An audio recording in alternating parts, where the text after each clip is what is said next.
தாவீது தன் குமாரனாகிய அப்சலோம் எப்ரோனிலே தன்னை ராஜாவாக அறிவித்து கொண்டதினால் எருசலேம் நகரத்து மக்களின் நிமித்தம் தாவீது ராஜா எருசலேமை விட்டு வெளியேற வேண்டியதாயிற்று. அப்பொழுது தாவீது எருசலேமிலே தன்னிடத்திலுள்ள தன்னுடைய எல்லா ஊழியக்காரரையும் நோக்கி, எழுந்து ஓடி போவோம், இல்லாவிட்டால் நாம் அப்சலோமுக்கு தப்ப இடமில்லை. அவன் தீவிரித்து நம்மிடத்தில் வந்து நம்மை பிடித்து நம்மேல் பொல்லாப்பு வரப்பண்ணி நகரத்தை பட்டய கருக்கினால் சங்காரம் பண்ணாதபடிக்கு தீவிரமாய் புறப்படுங்கள் என்றான். தாவீது ராஜா பகுரிம் ஊர் மட்டும் வந்தபோது, இதோ சவுல் வீட்டு வம்சத்தானாயிருக்கிற கேராவின் குமாரனாயிருக்கிற சீமேயி என்னும் பேருள்ள ஒரு மனுஷன் அங்கே இருந்து புறப்பட்டு தூசித்து கொண்டே நடந்து வந்து சகல ஜனங்களும் சகல பலசாலிகளும் தாவீதின் வலதுபுறமாகவும் இடதுபுறமாகவும் நடக்கையில் தாவீதின் மேலும் தாவீது ராஜாவுடைய சகல ஊழியக்காரரின் மேலும் கற்களை எறிந்தான்.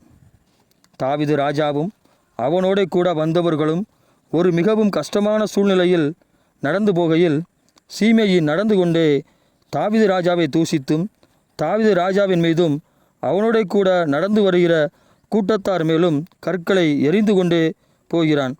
சீமேயி எவ்வளவு தூரம் இவ்விதமான செயலில் ஈடுபட்டான் என்று தெரியவில்லை.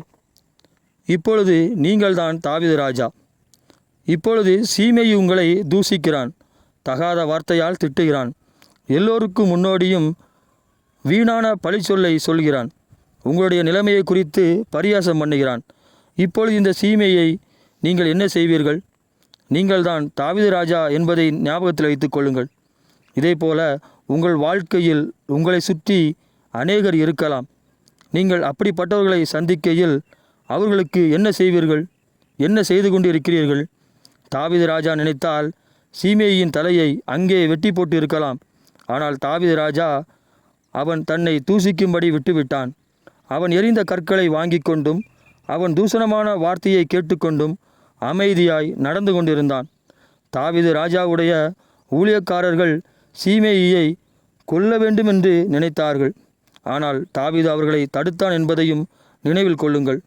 அப்பொழுது செரியாவின் குமாரன் அபிஷாய் தாவீது ராஜாவை நோக்கி, அந்த செத்த நாய் ராஜாவாகிய என் ஆண்டவனை தூசிப்பானேன், நான் போய் அவன் தலையை வாங்கி போடட்டுமே என்றான். அதற்கு ராஜா, செரியாவின் குமாரரே, எனக்கும் உங்களுக்கும் என்ன? அவன் என்னை தூசிக்கட்டும். தாவீதை தூசிக்க வேண்டுமென்று கர்த்தர் அவனுக்கு சொன்னார். ஆகையால் ஏன் இப்படி செய்கிறாய் என்று கேட்கத்தக்கவன் யார் என்றான். பின்னும் தாவீது அபிஷாயையும் தன் ஊழியக்காரர் எல்லாரையும் பார்த்து, இதோ என் கற்ப பிறப்பான என் குமாரனே என் பிராணனை வாங்க தேடும்போது இந்த பென்யமீனன் எத்தனை அதிகமாய் செய்வான்? அவன் தூசிக்கட்டும். அப்படி செய்ய கர்த்தர் அவனுக்கு கட்டளையிட்டிருக்கிறார்.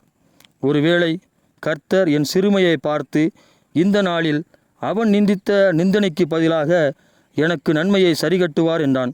அப்படியே தாவீதும் அவன் மனுஷரும் வழியே நடந்து போனார்கள். சீமேயும் மலையின் பக்கத்திலே அவனுக்கு எதிராக நடந்து தூசித்து அவனுக்கு எதிரே கற்களை எறிந்து கொண்டு மண்ணை தூற்றிக்கொண்டே வந்தான். இப்படிப்பட்ட சம்பவம் உங்கள் வாழ்க்கையில் நடந்திருக்கிறதா? ஒருவேளை இப்படிப்பட்ட சம்பவம் உங்கள் வாழ்க்கையில் நடந்தால் தாவீதைப் போல உங்கள் வழியே போய்கொண்டே இருங்கள். நீங்கள் கீழே விழுகிற பொழுது, நீங்கள் தடுமாறுகிற பொழுது, நீங்கள் தோற்கிற பொழுது, நீங்கள் கஷ்டப்படும் பொழுது, நீங்கள் துக்கப்படும் பொழுது, நீங்கள் நஷ்டப்படும் பொழுது, நீங்கள் பிரச்சனையில் இருக்கிற பொழுது, நீங்கள் கடன்பட்டு இருக்கிற பொழுது, உங்களுக்கு நேரம் சரியில்லை என்று நீங்கள் நினைக்கிற பொழுது, தாவீதுக்கு நடந்த இந்த சம்பவம் உங்கள் வாழ்க்கையிலும் நடக்கலாம், இல்லை நடந்து கொண்டிருக்கலாம். நீங்கள் உங்கள் வழியை போய்கொண்டே இருங்கள்.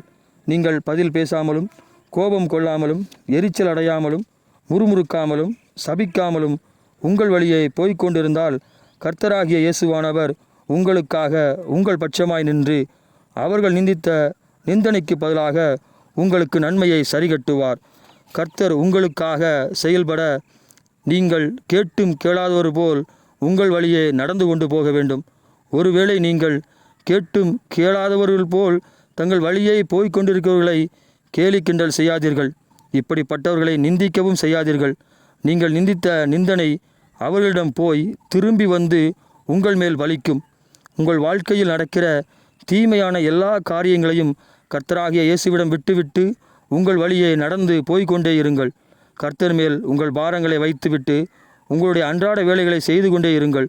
உங்களுக்காக உங்கள் பட்சமாய் நிற்க கர்த்தராகிய இயேசுவானவர் விரும்புகிறார். இப்படிப்பட்ட இயேசுவை ஒவ்வொரு நாளும் நினைக்க மறக்காதேயுங்கள். உங்கள் வாழ்க்கையில் கர்த்தர் அற்புதங்களையும் அதிசயங்களையும் செய்வது இனி உண்மையாக போகிறது. தாவீது எருசலேமை விட்டு வெளியே வந்த பின்பு சில நாட்களில் தன் படையை திடப்படுத்தினான். பின்பு அப்சலோமுடன் உண்டான யுத்தத்தில் தாவீது ஜெயித்து மீண்டும் தாவீது எருசலேமிலே ராஜாவாக வீற்றிருந்தான். தாவீது ராஜாவை அவன் இருந்த இடத்திற்கு, அவன் இருந்த ஸ்தானத்திற்கு மீண்டும் கொண்டு வந்த அந்த தாவீது ராஜாவின் தேவன் உங்களுக்கும் தேவனாய் இருக்கிறபடியால் உங்களை மீண்டும் உங்கள் ஸ்தானத்தில் நிறுத்துவார். நீங்கள் இழந்தவைகள் பணமோ மானமோ எவைகளாயிருந்தாலும் கர்த்தர் உங்களை மீண்டும் நீங்கள் இருந்த இடத்திற்கு கொண்டு வந்து நிறுத்துவார். இந்த சீமைகளிடம் உங்களுடைய எந்த எதிர்ப்பையும் காட்டாமலும் உங்கள் வழியே நடந்து கொண்டு போங்கள். அப்பொழுது உங்கள் தேவனாகிய கர்த்தர் உங்கள் பட்சமாய் நிற்பார். அவர்கள் நிந்தித்த நிந்தனைகளுக்கு பதிலாக உங்களுக்கு நன்மையை சரிகட்டுவார். ஆமேன்.